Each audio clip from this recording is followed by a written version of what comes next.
السلام علیکم دوستو، یہ کہانی ہے سعدیہ کی۔ سعدیہ ہر وقت اپنے خیالات کے ہنگاموں میں پھنسی رہتی تھی۔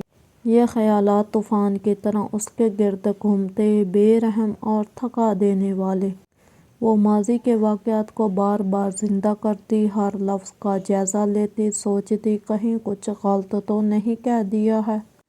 راتوں کو جاگتی، آنے والے کل کا خوف لیتی اور ہر چھوٹی بات پر دل بے چین رہتا۔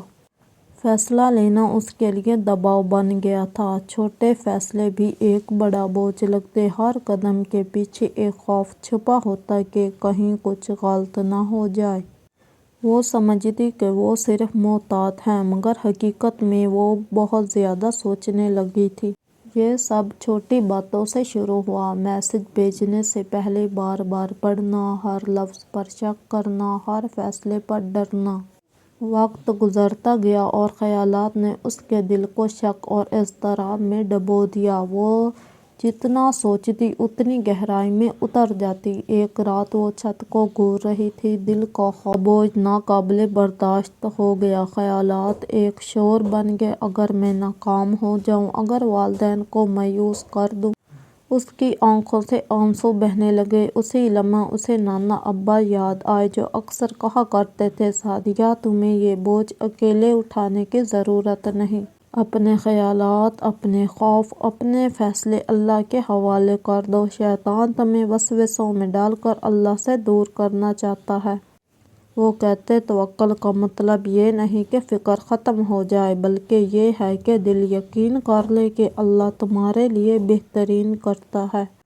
جب کسی فیصلے میں سمجھ نہ آ رہی ہو تو استخارہ کیا کرو۔ اسی رات سعدیہ نے 2 رکعت نفل ادا کیے، اللہ سے مشورہ مانگا۔ ہر لفظ کے ساتھ دل ہلکا ہوتا گیا، اور جب اس نے سجدے میں سر رکھا تو ایک عجیب سا سکون اس کے دل میں اتر گیا۔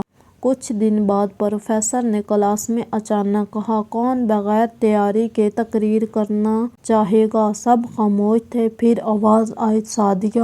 اس کا دل تیزی تیزی سے دھڑکنے لگا۔ وہ پیچھے ہٹنے والی تھی کہ نانا ابا کے الفاظ دل میں گونجے۔ اس نے آنکھیں بند کی اور بس کہا، یا اللہ میری مدد فرما، اور وہ اٹھ کھڑی ہوئی۔ آواز کانپ رہی تھی مگر وہ بولتی رہی۔ کسی نے نہیں ہنسا، سب کچھ ٹھیک تھا۔ اس دن سعدیہ نے نہ صرف تقریر کی تھی بلکہ اللہ پر بھروسہ کرنے کا فیصلہ کیا تھا۔